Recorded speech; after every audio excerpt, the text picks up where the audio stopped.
네, 잠깐 기도하겠습니다. 살아계신 하나님, 참으로 감사합니다. 2022년 새해 첫 수요 예배를 주님께서 인도하시니 감사합니다.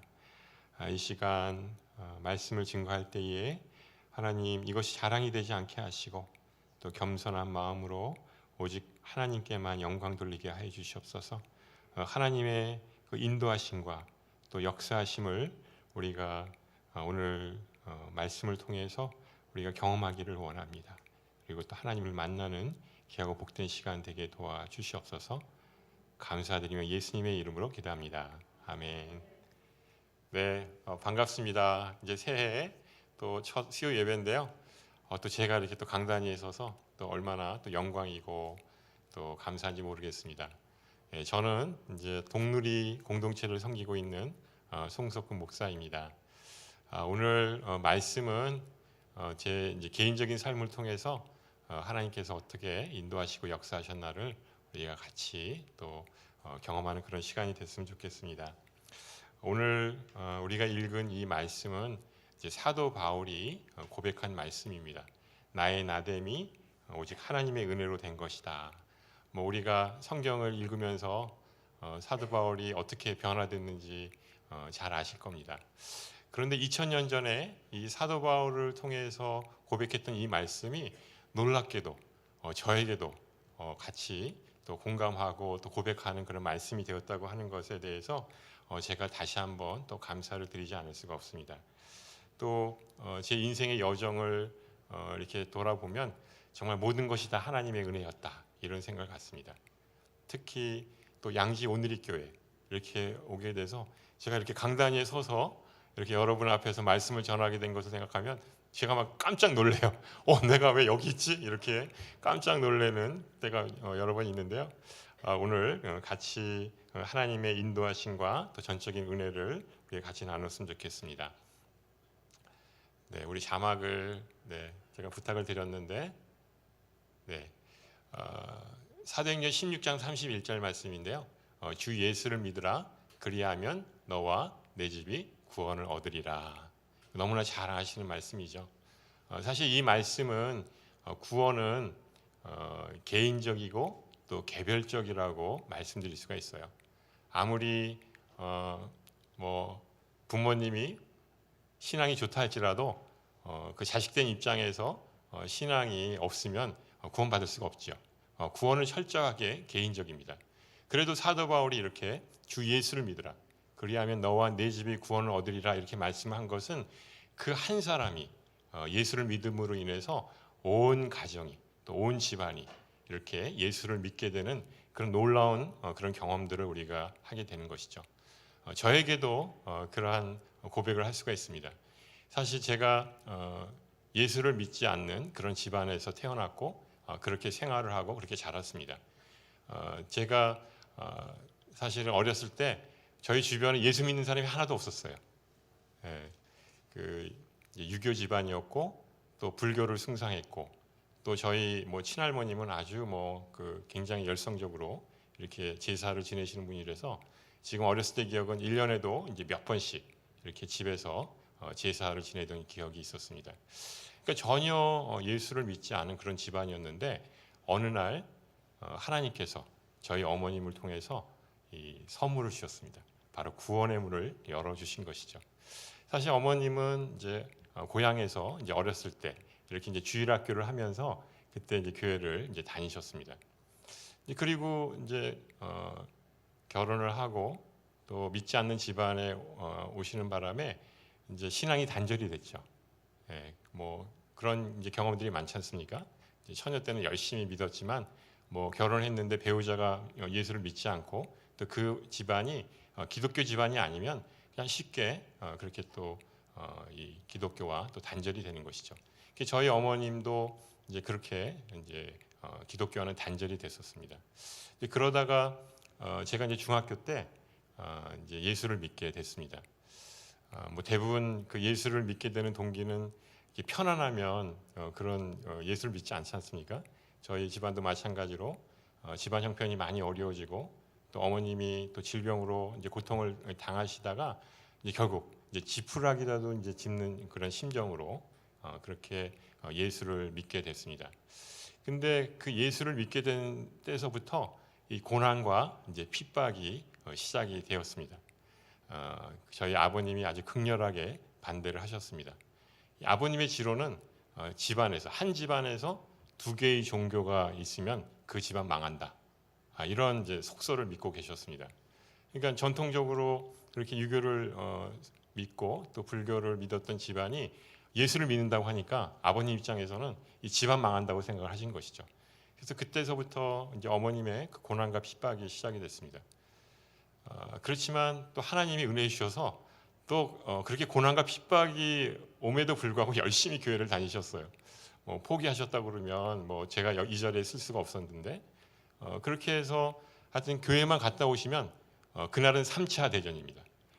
부모님들이 아주 그렇게 날카롭게 서로 이렇게 대립하시고 싸움을 했습니다. 그래서 그 모습을 사실 제가 보면서 이제 저와 또 저희 그 세 동생이 있는데요. 그날은 정말 굉장히 공포에 떨었습니다. 물론 폭력을 휘두르시는 않았지만 그렇게 이제 극렬하게 싸우시면서 그 모습을 보고 저는 사실은 이제 기독교에 대해서는 반감을 가졌습니다. 아니 이 평안한 집안을 이렇게 예수 믿음으로 인해서 집안을 이렇게 그 화목을 깨고 이렇게 이제 갈등과 그 다툼을 일으키는 이 기독교가 별로 좋아 보이지 않았습니다. 그래서 사실 어머님은 그 핍박과 고난이 심해지면 심해질수록 더 열심히 교회를 다니셨어요. 그래서 심지어는 이제 매일 새벽기도를 이제 나가십니다. 그때 예수 믿는 때서부터 시작해서 지금까지도 이 새벽기도를 끊지 않으시는데요. 하여튼 그 열심으로 따지면 제가 아마 존경 이제 하게 됐습니다. 그래서 그 열심은 있지만 그래도 집안이 너무 이제 이렇게 아버님과 극렬한 갈등 가운데 있는 것을 보면서 사실 기독교에 대한 좋은 감정을 갖지 않았습니다. 근데 그러다가 이제 어느 순간인가 저에게 이제 복음이 이제 찾아오게 되었습니다. 그때는 언제 고등학교 이제 3학년 때였는데요. 평소에도 어머님이 이제 교회 같이 나가자 이렇게 권면을 했지만 사실 이제 공부를 핑계로 사실 계속 이제 거부를 했었습니다. 근데 그날은 어느 이제 마음이 들었는지 이제 어머니 한번 그래도 효도를 해야겠다. 어머니 소원 한번 들어주겠다. 이런 생각을 갖고 이제 어머님이 이제 다니시던 교회에 제가 같이 이제 가게 되었습니다. 이제 고3 말이라서 사실은 그때 이제 대학 입시를 앞두고 있었는데 이제 사실 그때 그런 마음이 어떻게 들었는지 모르겠는데 공부 때문에 굉장히 바빴던 상황이었지만 그래도 그냥 어머님을 따라서 갔습니다. 근데 그때 내디뎠던 이 교회의 첫 발이 저의 인생을 이렇게 바꿔놓으리라고는 아주 상상을 하지 못했습니다. 일단 제가 이 교회에 들어섰을 때 전혀 저에게는 다른 세상이었습니다. 그러니까 정말 따뜻했고 또 이런 곳이 있었구나 할 정도로 굉장히 그 기쁨이 넘쳤습니다. 특히 이렇게 교회에서 친구들이 환대해주고 또 많은 또 성도님들이 이렇게 기뻐하면서 저를 맞이해줬던 그 모습이 지금도 기억에 아주 선합니다. 그래서 그때 그 모습을 보면서 이제 그냥 한 번만 그냥 어머님 그냥 소원을 들어주자 하는 생각을 갔었는데 자꾸 교회 가고 싶은 마음이 생기는 거예요. 일요일이 되면 굉장히 궁금해지는 거예요. 교회 한번 더 갔으면 좋겠다 이런 생각이 들었습니다. 근데 그때는 이렇게 이제 교복을 입고 이제 항상 외출을 했었죠. 그래서 이제 일요일 날 이제 교회를 갈 시간이 되었는데 아버님이 계시니까 사실 이제 좀 힘든 거죠. 그래서 어떻게 하나 그리고 이제 마음을 이렇게 끓이고 있었는데 마침 그날따라 이제 아버님이 일이 있으셨는지 마침 이렇게 이제 나가셨습니다. 그래서 잘 됐다 싶어가지고 이제 교복을 입고 문 앞을 딱 나가는데 아버님이 기다리고 있었어요. 그러니까 아마 좀 낌새가 이상하니까 이제 잠깐 좀 기다리셨던 것 같아요. 근데 교복을 입고 이렇게 어디를 가니까 아버님 입장에서 궁금했겠죠. 그래서 이제 물어보시더라고요. 어디 지금 가냐. 그래서 근데 정직하게 얘기를 했어요. 그냥 지금 교회에 간다고. 그랬더니 아버님이 눈이 둥그러지면서 깜짝 놀라시는 거예요. 그러더니 당장 들어오라고. 그래서 이제 나는 죽었구나 이런 생각을 갖고 이제 들어갔습니다. 아버님이 이제 속상한 얘기를 막 이렇게 하시면서 그때 이제 기억이 났던 말이 뭐냐면 너 나 죽으면 누가 제사를 지내느냐. 그러니까 예수 믿으면 이제 제사가 없어진다고 생각하신 거죠. 그 얘기를 딱 들으니까 제가 이제 불효자가 됐구나 이런 생각이 들었습니다. 그리고 이제 다시는 이제 교회에 가지 못하겠구나 이런 생각을 이제 갖게 됐었습니다. 그래서 이제 그날은 교회를 못 갔죠.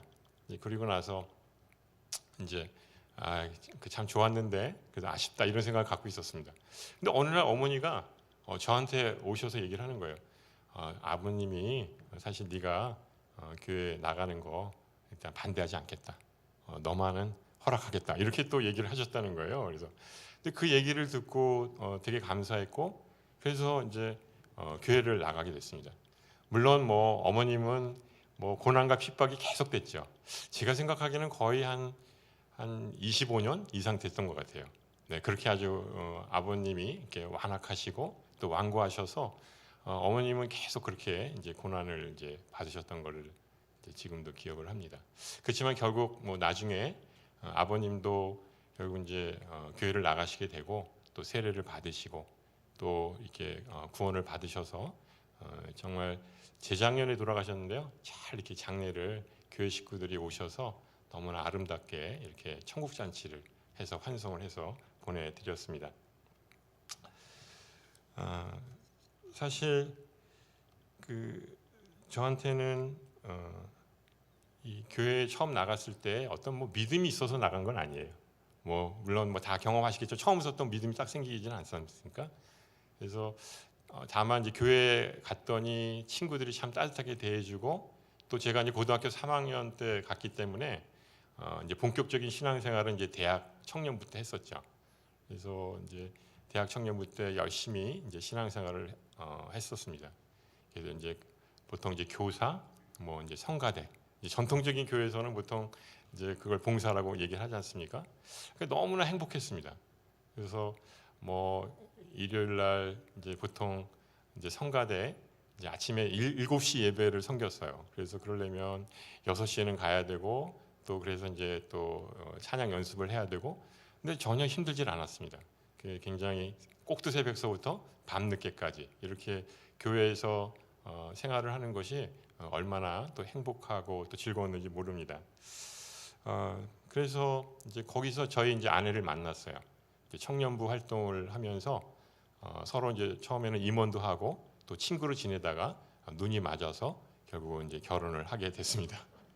그래서 이제 일남 일녀 이렇게 자녀를 두게 됐고요. 또 아이들이 다 컸습니다. 그래서 이제 지금 이제 서울에서 이제 직장 생활을 하고 있고요. 지난번에 한번 이제 내려와서 인사를 드렸던 우리 이제 그 경배와 찬미 이렇게 두 자녀가 있습니다. 제가 인생에 있어서 이제 어려운 때가 있었었는데요. 그것은 제가 이제 대학을 졸업하고 이제 직장 생활을 하던 때였습니다.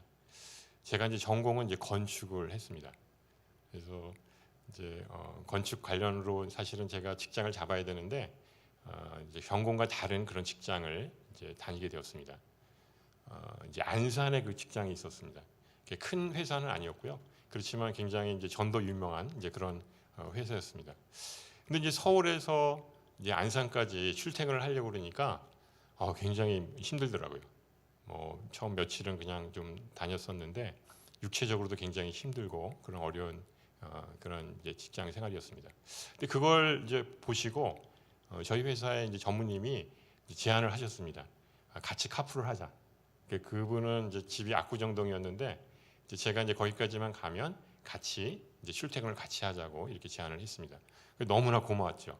네, 그래서 이제 아침 이제 저녁으로 같이 이제 출퇴근을 하면서 뭐 또 전무님이니까 이제 회사에 대한 이런 여러 가지 좋은 또 이런 멘토 역할을 해주시고 참 이제 좋은 시간을 이제 출퇴근 시간을 가졌습니다. 그러다가 이제 어느 날 아침 출근길이었는데 이제 교통사고가 났습니다. 아주 이제 지금 생각하면 큰 교통사고로 생각할 수가 있는데 왜냐하면 이제 그때 운전을 하시던 전무님이 돌아가셨습니다. 그리고 맞은편 차 운전자도 죽었습니다. 이제 아마 이제 중앙차선을 이렇게 넘어서 이제 서로 아마 이렇게 충돌을 했던 것 같아요. 뭐 아침에 피곤하니까 뭐 저도 이렇게 눈을 좀 붙였다가 이제 또 뭐 전무님하고 또 얘기하다가 이러가다가 했기 때문에 이제 순간적으로 했기 때문에 저도 이제 그때는 잘 기억이 나지 않지만 하여튼 큰 충격으로 이제 저도 이제 정신을 잃었고요.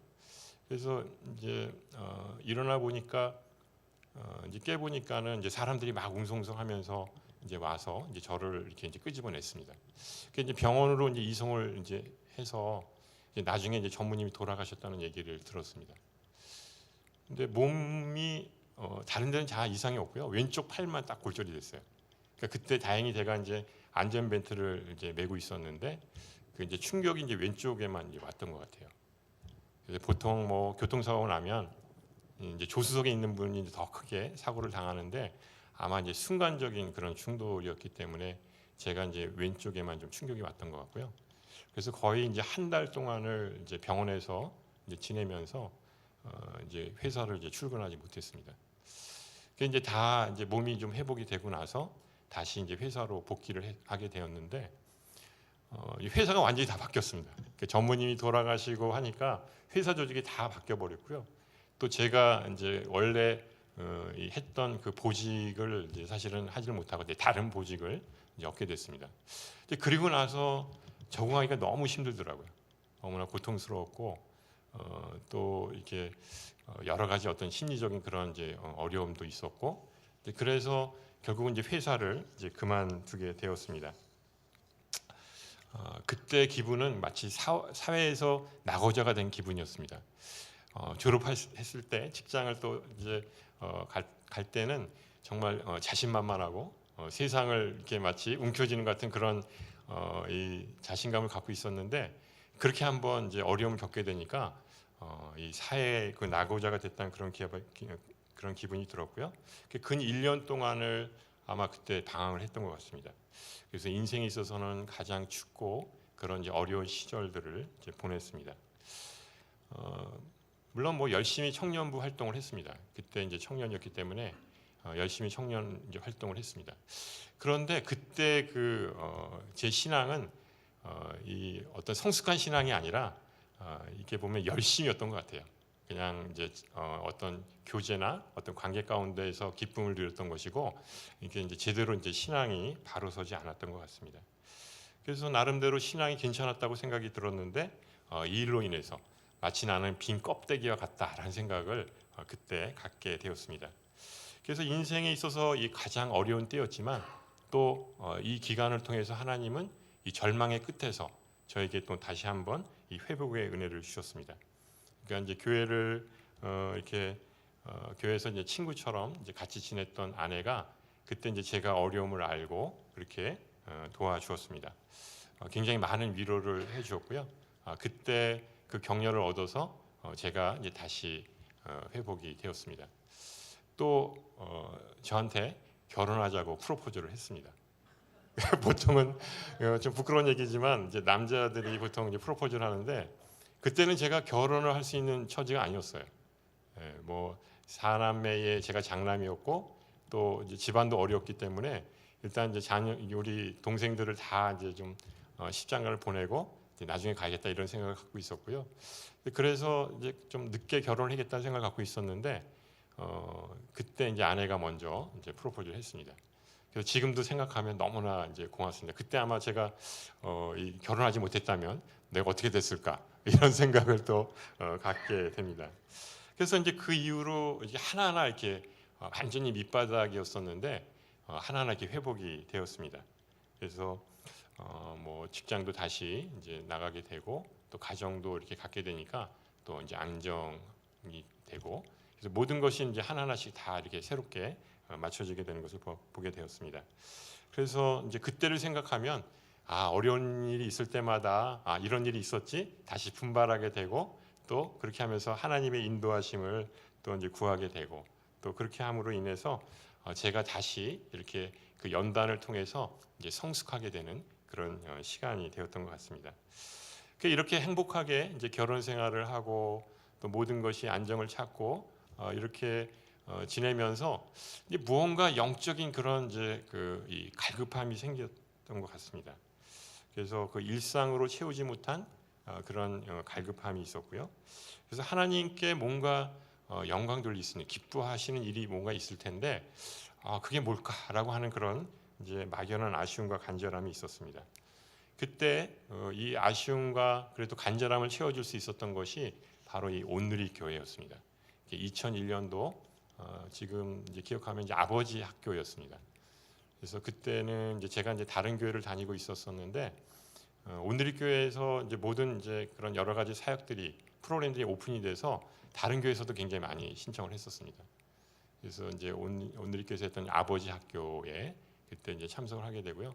너무나 큰 은혜를 받았어요.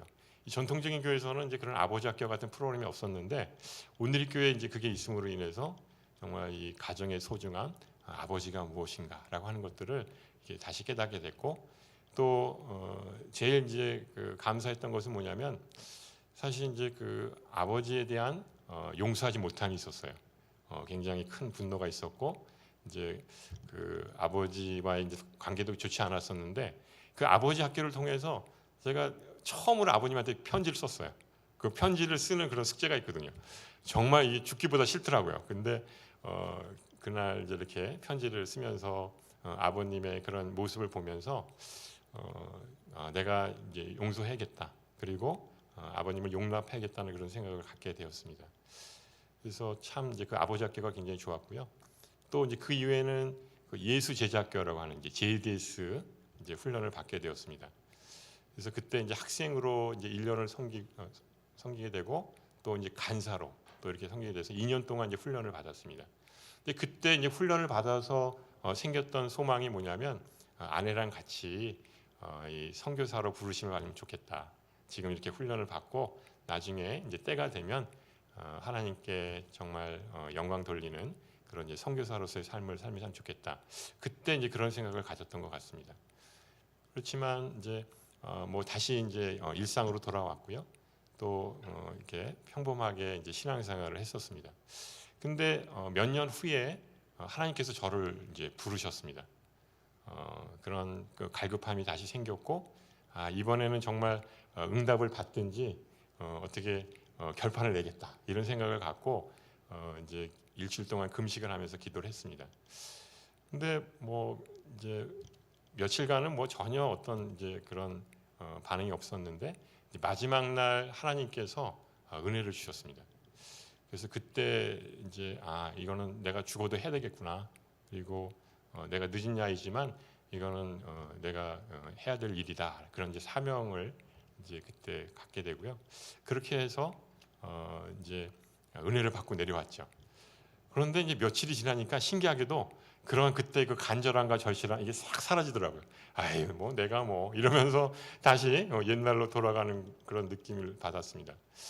근데 그러다가 이제 한번 상담을 받아봐야겠다 이렇게 생각을 하고 그때 이 장신대에서 이제 박사과정을 받고 있는 이제 목사님이 계셨는데 이제 그분을 찾아갔습니다.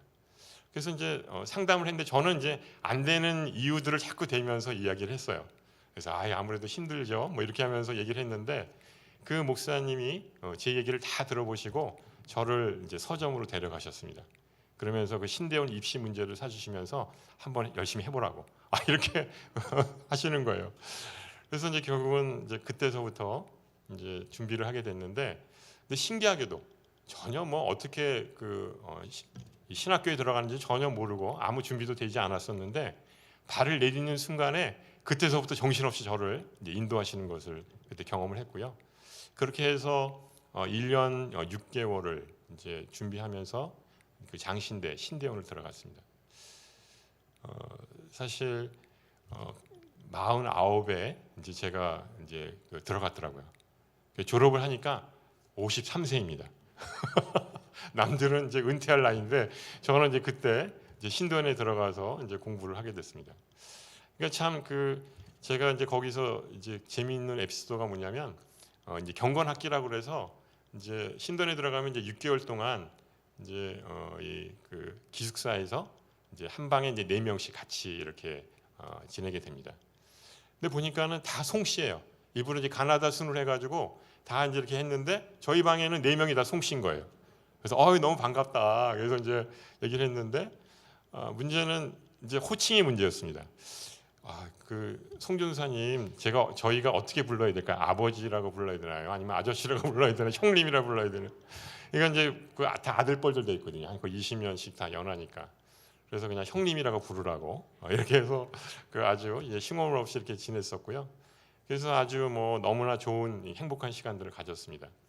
공부는 제대로 따라갈까 이렇게 이제 또 굉장히 부담을 느꼈지만 이렇게 아주 정말 뛰어난 친구들이 많더라고요. 신도원에 갔더니 뭐 이 스카이닥에서 온 친구들도 많고 굉장히 아주 뭐 그 좋은 친구들이 많았었는데 이제 잘못하면 이게 열등감으로 될 수 있는데 저에게 이제 생각을 바꿔주시더라고요.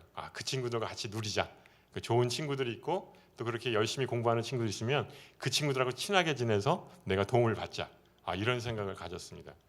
그래서 정말 뭐 20년 정도 차이가 나는 친구들이었지만 신대원에서는 정말 그런 나이 차이를 느끼지 않을 정도로 이렇게 잘 대해 주었고 그렇게 해서 심지어는 장학금까지도 받았습니다. 제가 열심히 해서. 그래서 얼마나 감사한지. 근데 이게 뭐 성적이 좋아서 장학을 받은 게 아니고요. 이제 상황을 봐서 이제 좀 형편이 어렵고 그렇지만 어느 일정 기준이 되면 이렇게 장학금을 이제 신대원에서는 굉장히 많이 프로잉을 해서 주시더라고요. 그래서 그 신대원 3년 동안 또 장학금도 받고 또 아주 열심히 또 이렇게 공부도 하고 그렇게 좋은 시간을 이제 갖게 되었습니다. 그 잠언 16장 이제 9절 말씀인데요. 이렇게 나와 있습니다. 한번 같이 읽어보겠습니다. 사람이 마음으로 자신의 길을 계획할지라도 그의 걸음을 인도하시는 이는 여호와이시니라. 저는 늦은 5시에 온 품꾼입니다. 49세에 신대원에 들어가서 53세에 이제 졸업을 하고 이제 사역을 하게 되었습니다. 이제 졸업을 하면 이제 전임 사역을 해야 되거든요. 파트타임은 뭐 보통 신대원 다닐 때 하지만 전임 사역은 이제 졸업하고 이제 2년 동안을 전임 사역을 해야지만 목사 안수를 받을 수가 있습니다. 근데 전임 사역지를 정해야 되는데 정해지지가 않은 거예요. 그 이유는 바로 나이가 많기 때문에 서류 접수해서 다 이제 떨어지는 겁니다. 그래서 그때 간절히 기도했죠. 하나님, 저 이렇게 만드시고 이렇게 그냥 나 몰라라 하실 겁니까? 책임지셔야 되는 거 아닙니까? 그리고 이제 간절히 기도를 했습니다. 근데 어느 순간인가 이 제주에 대한 마음을 주시는 거예요. 그래서 이제 아마 그때 제가 이제 뭐 그 이제 신대원 이제 1학년 마치고 이제 온두라스를 갔다 왔었는데 그런 이제 선교에 대한 마음이 있어서 그랬는지 제주가 마치 그 선교지라는 생각을 갖게 됐습니다. 근데 뭐 제주에 대한 뭐 그 마음은 가졌지만 제가 어떻게 사실 제주에 갈지 뭐 전혀 뭐 백그라운드가 없었죠. 뭐 고향이 아니었고 또 거기에 뭐 아는 사람이 있는 것도 아니었는데 하여튼 그런 마음을 주셔서 하나님이 어떻게 풀어가실까 이렇게 궁금했었습니다. 그래서 이제 3학년 2학기 이제 졸업을 앞두고 있었는데 그때 이제 수업 시간에 이제 한 교수님이 그 이렇게 그 상담학 강의였는데 강의를 하시면서 이 제주 목회에 대한 이야기를 하시는 거예요. 그러면서 본인이 이제 이 주말에 제주에 가서 이제 목회를 하고 있다 이 얘기를 하시는데 그 말씀에 딱 꽂히는 거예요. 그래서 찾아가겠다. 그래서 그 교수님을 찾아가서 제주에서 어떻게 이제 사역을 하고 계시는지 궁금한 것들을 이제 질문을 했습니다. 서로 이제 재미있게 얘기를 이제 주고 받았었는데 나중에 이제 그런 얘기를 하시더라고요. 나랑 같이 제주에 가서 사역해 볼 생각은 없느냐 이렇게 제안을 하셨습니다. 그래서 이제 그때 아마 이제 전임 사역자가 이제 필요했던 것 같고요. 마침 제가 이제 찾아가서 이제 상담을 했을 때 이 친구를 한번 제주도에 같이 가서 이제 사역을 하면 좋겠다 이런 생각을 가지셨던 것 같아요. 물론 뭐 이 제주도는 굉장히 열악한 환경입니다. 사실 이제 어떤 조건만 따진다면 도저히 내려갈 수 없는 상황이었는데 그럼에도 불구하고 이게 나에게 주신 또 인도하심이고 또 마지막 기회라고 생각이 들어서 아내랑 이제 상의를 했습니다. 아내도 흔쾌히 또 이렇게 동의를 해줬고요. 만일 거기서 이제 뭐 굶어 죽으면 이제 순교한다 이런 각오를 갖고 그리고 이제 내려가게 되었습니다. 그래서 그때 이제 그 제가 사역했던 교회가 지금 이제 제주에 있는 바로 이 드림교회입니다. 그래서 그 당시에는 뭐 온누리교회와 전혀 상관이 없었던 교회였고 또 처음에는 이렇게 그 임시 그런 이제 헛간가 같은 곳이었어요. 이제 제주에 가면은 이 창고들이 많이 있는데 이제 거기는 이렇게 이제 생선을 말리는 그런 이제 창고였습니다. 이제 그걸 리모델링을 해서 이제 교회를 쓰고 있었고요. 들어가면 아주 묘한 냄새가 납니다. 뭐 그 냄새를 많이 이렇게 뺐지만 그래도 이제 그 창고에 남아 있는 냄새들이 있어서 아주 그런 이제 마치 예수님의 마구간과 같은 그런 곳이었습니다. 근데 그랬는데 그 옆에 보니까 이제 새로 멋지게 그 예배당을 짓고 있었어요. 그래서 이제 그때 12월 달에 갔었는데 5월 달에 이제 그 입당 예배를 드린다. 그러면서 이제 그 예배당을 보여주셨는데 그게 이제 지금 우리가 이제 제주도에 가면 볼 수 있는 바로 그 드림교회였습니다. 거기서 이제 열심히 이제 사역을 했습니다. 사실 제주도는 한국 땅이죠. 그러지만 사실 선교지입니다. 뭐 보통은 그냥 관광차 가기 때문에 별로 느끼질 못하지만 거기서 이렇게 살아보면 아 여기는 전혀 다른 그런 문화를 갖고 있는 곳이다라고 하는 것을 아주 뼈저리게 느끼게 됩니다. 특히 기독교에 대한 뿌리 깊은 이 불신과 또 이 거부감이 있습니다. 그래서 아마 예수 믿는 사람들이 거의 뭐 미전도 종족 정도 될 정도로 굉장히 적은 수요가 예수를 믿고 있고요. 물론 교회들은 굉장히 많습니다. 근데 교회들이 다 보면 뭐 100명 미만, 뭐 심지어는 뭐 2, 30명 되는 교회들이 거의 대부분이고요. 큰 교회들은 주로 뭐 제주시나 이제 서귀포시 이런 정도에만 이제 있고요. 대부분 다 교회들이 다 작습니다. 또 이 제주 사람들이 이 온갖 우상들을 다 섬깁니다. 심지어는 어떤 동네는 아직도 이 뱀을 이게 숭상하는 그런 동네도 있습니다. 왜냐하면 이제 사면이 바다고 또 여러 우상들을 이렇게 보통 어업을 하시는 분들이 많으면 우상들을 많이 섬기거든요. 아주 수많은 우상들이 이렇게 있습니다. 또 제주 사람들이 서로 얘기를 할 때 보면 이 분명히 한국말이긴 한데 잘 알아들을 수가 없어요. 이 제주 방언은 정말 이 외국어 같은 그런 느낌이 들 정도로 굉장히 낯설은 그런 이 말을 하고 있습니다. 그래서 그 어떤 이제 시어머니가 이제 서울에서 이제 온 그 며느리에게 이렇게 이야기를 했다고 합니다. 폭삭 속았죠. 폭삭 속았죠. 이렇게 얘기를 했다고 합니다. 그래서 깜짝 놀라서 속았다고 하니까 혹시 그 남편이 나 몰래 뭐 속인 게 있나 이래가지고 가슴이 그냥 털컹 내려앉았다고 합니다. 근데 나중에 보니까 이 폭삭 속았죠라는 말은 뭐냐면 매우 수고했다 이런 말이에요. 그러니까 완전히 전혀 다른 뜻이에요. 그래서 우리 보통 뭐 속았수다 이러면은 남을 속인 걸로 돼 있는데 여기는 수고했다는 말을 속았수다 이렇게 이제 쓴다고 합니다. 또 제주에서 쓰는 욕 중에서 가장 심한 욕이 뭔지 아십니까? 이게 가장 심한 욕입니다. 그러니까 육지에서 왔다 그러면 이 가장 이게 심한 욕이라고 합니다. 그러니까 그것은 뭐냐면 이 제주도라고 하는 곳이 예전에 이제 귀양 갔던 사람들이 많았잖아요. 그리고 이 아주 착취를 당했던 아주 그런 대표적인 곳입니다. 그러니까 뭐 예전에는 무슨 뭐 여러 가지 그런 곡물들을 이제 그 뭐 왕한테 바친다고 있다는 그 세금으로 바쳤잖아요. 그래가 아주 가혹하게 그렇게 이제 착취를 했던 곳이 바로 이 제주도라고 얘기를 합니다. 그러니까 이 육지에 온 사람들에 대한 이 피해 의식이 있는 거예요. 그래서 이제 육지 것들 이러면은 가장 심한 욕이라고 그렇게 이야기를 합니다. 제가 이제 11월 말에 그 양지 온누리교회 이제 발령을 이제 받았습니다. 사실 뭐 처음에는 좀 당황스럽기도 했고 또 뭐 하나님의 계획에 대해서 사실 그때는 잘 감지를 하지 못했었습니다. 근데 그 이후에 이제 12월 초에 이게 제가 이제 그 서울에서 살고 있는 그 집주인으로부터 이렇게 연락을 받았는데 이게 내용 증명이 오더라고요. 그러더니 전세금이 이제 3억이 올랐다. 그리고 이제 우리가 이제 들어가서 살 것이다. 그러니까 나가란 얘기죠. 네. 아니면 3억을 내든지.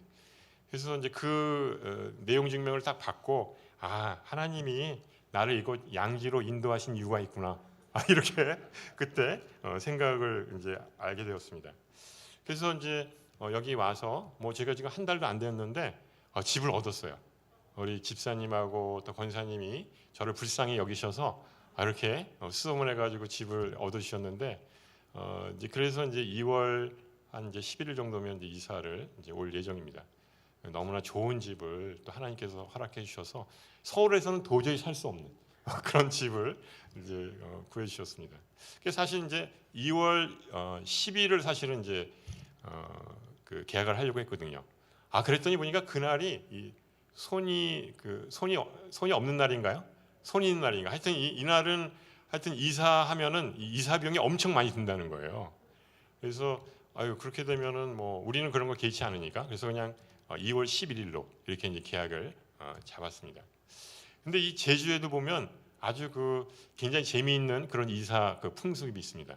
뭐냐면 1월 31일 이전에 일주일 동안 그 기간에만 이사를 가야 됩니다. 다른 날은 가면 안 됩니다. 그러면 재수 없다고 가지를 않습니다. 그래서 어떻게 그럴 수가 있느냐. 그리고 또 그 일주일 동안에 그 이사 비용이 가장 비싸거든요. 왜냐하면 그게 다 수요가 몰리니까요. 그럼에도 불구하고 그날에 이사를 가야 되는 이유가 있습니다. 그것은 뭐냐면 그 제주도에 있는 그 온갖 그 귀신들이 그 한라산에 올라가면 영실이라고 있거든요. 그 영실에 다 모인다고 합니다. 그러면서 이제 회의를 한다고 해요. 그날. 그래서 귀신들이 다 거기가 있기 때문에 그날 몰래 이사를 해야지만 그래야지만 된다는 거예요.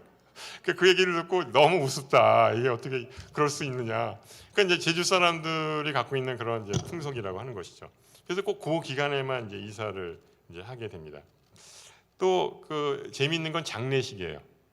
한 번은 이제 교회에서 장례가 나서 그 이제 그 현지인 이제 그 장례식에 참석을 했는데 보니까 이 부짓돈을요 한 사람이 한 대여섯 개를 갖고 봉투를 갖고 있는 거예요. 그리고 이제 그 이제 상주도 쭉 있잖아요. 근데 한 사람씩 다 주는 거예요. 그래서 신기하다. 보통은 그냥 우리 보통 한 사람한테 주든지 아니면 부지함에도 넣잖아요. 근데 이걸 일일이 다 주는 거예요. 그래서 이게 어떻게 이러냐 그랬더니 그렇게 하지 않으면 이 그 제주에는 이 장례식에 예의에 어긋나는 것이라고 한답니다. 그러니까 자기가 아는 사람은 형제가 여러 있다라도 다 줘야 된다는 거예요. 심지어는 그 돈을 나눠서라도 다 각자 봉투를 줘야 된다고 하는 것입니다. 그래서 왜 그렇습니까? 이유가 뭡니까? 이제 좀 궁금하면 또 물어보거든요. 물어봤더니 그 제주에는 이렇게 그 이 배다른 형제들이 많대요. 그러니까 이제 제주에는 이제 보통 좀 여성들이 해녀를 하고 있기 때문에 이 목의 중심사이거든요.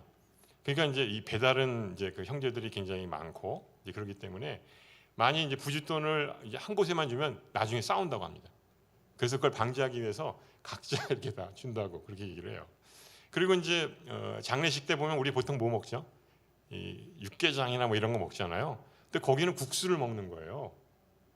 그리고 이제 돌아갈 때는 이렇게 뭐 하이타이 같은 이런 세제나 휴지를 주는 거예요. 장례식 때. 근데 이거는 마치 뭐 같죠? 이건 결혼식 때랑 비슷하잖아요. 결혼식 때 우리 보통 국수 먹고 그리고 이렇게 답례품을 주지 않습니까? 근데 거기는 장례식 때 그렇게 하는 거예요. 그래서 이 장례식과 이 결혼식이 서로 뒤바뀌었구나. 이제 제주만의 그런 독특한 그런 이제 풍습을 갖고 있는 것을 보게 됩니다. 그래서 이제 이런 것을 보면서 이 제주도는 이제 우상도 너무나 많고 또 이런 이 풍습도 우리가 이제 보통 생각하는 그런 풍습과 너무 다르기 때문에 여기서 이제 성교지구나 이런 생각을 자꾸 이제 하게 됩니다. 그래서 사실 이제 그 제주 드림교회는 오늘의 교회와는 전혀 이제 상관이 없던 이제 그런 교회였는데 그 하나님의 은혜로 오늘의 교회와 이제 협력 교회가 됐습니다.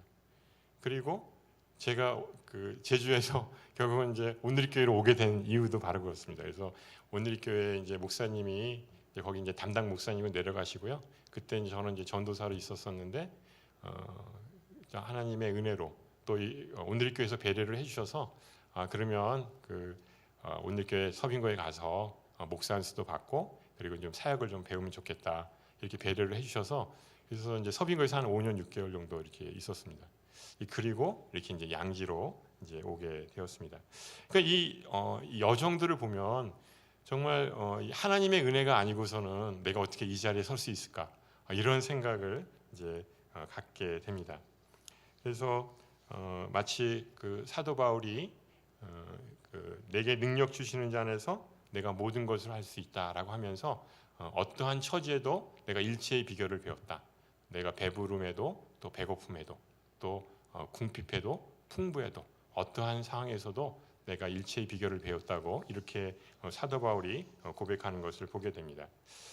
저는 비록 오후 5시에 온 품꾼이지만 이 남은 인생을 정말 최선을 다해서 정말 하나님이 기뻐하시는 그런 목회자가 되기를 원합니다.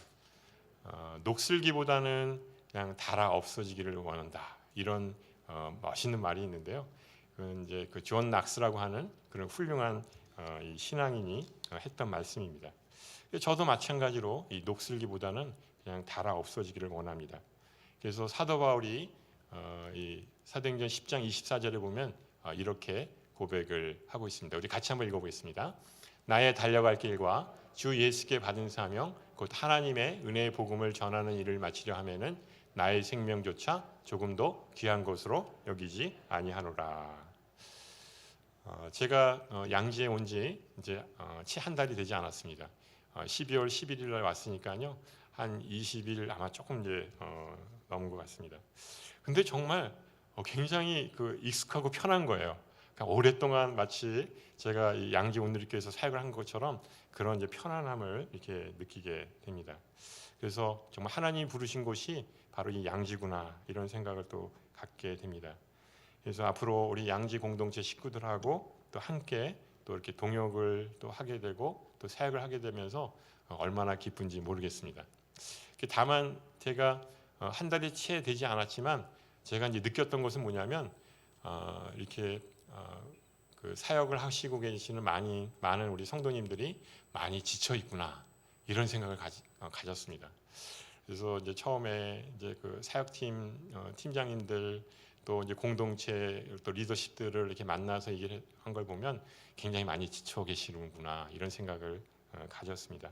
그래서 제가 앞으로 해야 될 일은 우리 성도님들을 많이 위로해드리고 정말 행복하게 신앙생활을 할 수 있도록 그렇게 하면 얼마나 행복할까 그런 생각을 가졌습니다. 그래서 그것을 위해서 제가 더 이렇게 좀 섬겨드리면 참 좋을 것 같고요.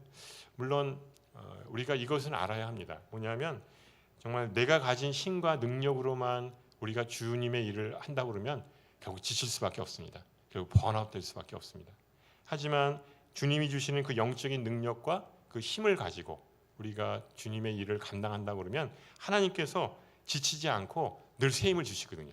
기쁘게 사역할 수 있게끔 해주시거든요. 제가 여태까지 경험했던 그런 바로는 그렇습니다. 그래서 저는 양지 온누리교회가 정말 이 성령의 충만한 은혜로 또 기름 부으심이 있는 그런 교회가 될 줄로 믿습니다. 그 여기서 한 1.6km 정도인가요? 이렇게 떨어진 곳에 그 한국 기독교 순교자 기념관이 있더라고요. 그래서 이제 점심 먹고 또 이제 새벽에 좀 시간이 났을 때 이제 거기까지 이렇게 산책을 하고 갔다 온 적이 있었습니다. 근데 그 올라가는 그 길에 이렇게 붕이라고 하는 그런 이제 돌비석이 눈에 띄었습니다. 한번 보여주시겠어요? 그 사진을. 네, 그래서 제가 하도 이렇게 인상적이어서 사진을 이렇게 찍었었는데 큰 이제 그 제 키보다도 더 큰 그 이 돌 비석에 부흥이라고 이렇게 쓰여져 있었습니다. 근데 저만 느꼈는지 알았더니 우리 홍기환 목사님도 거기에 가시다가 그것을 이렇게 똑같은 그런 감정을 느끼셨다고 그래요. 그래서 이제 사진을 찍어서 저한테 이제 보여주신 적이 있는데요. 그래서 하나님이 우리를 이곳에 부르신 이유가 있구나. 그것을 제가 알게 되었습니다. 정말 이 부흥이란 단어는 너무나 오래된 단어죠. 또 한국교회와는 예전에 우리가 7, 80년대 그 부흥을 경험했지 않습니까? 근데 너무나 오래된 그런 단어다 이런 생각을 갖게 되었습니다. 하지만 하나님께서는 그 하박국 선지자에게 주셨던 그 부흥이라는 말씀이 지금 우리에게 해당되기를 바랍니다. 눈앞에 보이는 현실은 너무나 어렵고 힘들죠. 하지만 그 현실 너머에 있는 바로 믿음의 눈을 들어서 주님의 얼굴을 구하기를 원합니다. 이 양지 온누리교회에 와서 보니까 바로 이 액츠 29, 이 비전 빌리지의 그 하영조 목사님이 묻히신 곳이고 또 우리 목사님의 그 꿈과 또 비전이 살아있는 그런 곳입니다. 정말 열방을 향해서 땅 끝까지 이렇게 복음을 전파하시기 위해서 정말 온 정성을 다 쏟으셨죠. 또 하영조 목사님 그 별명이 있잖아요. 종합병원. 온 몸에 그런 이제 병을 갖고 계시고 그러셨지만 정말 이 그 건강한 사람들이 할 수 없는 그러한 정말 엄청난 일을 이 하 목사님을 통해서 이루게 하신 것을 봅니다. 그래서 나이는 숫자에 불과하다 이런 생각이 좀 들고요. 또 갈렙이 85세에 이 산지를 내게 주소서 하면서 그 헤브론 땅을 정복한 것을 보게 됩니다. 그래서 내게 능력 주시는 자 안에서 내가 모든 것을 할 수가 있는 것입니다. 그러니까 우리가 이 땅을 살아갈 때에 눈에 보이는 것에 급급하면서 이게 가는 것, 그 광야의 눈을 우리가 가지고 살아가려고 합니다.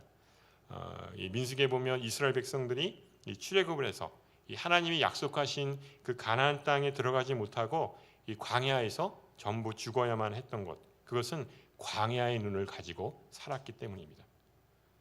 우리는 믿음의 눈을 가지고 살아야 합니다.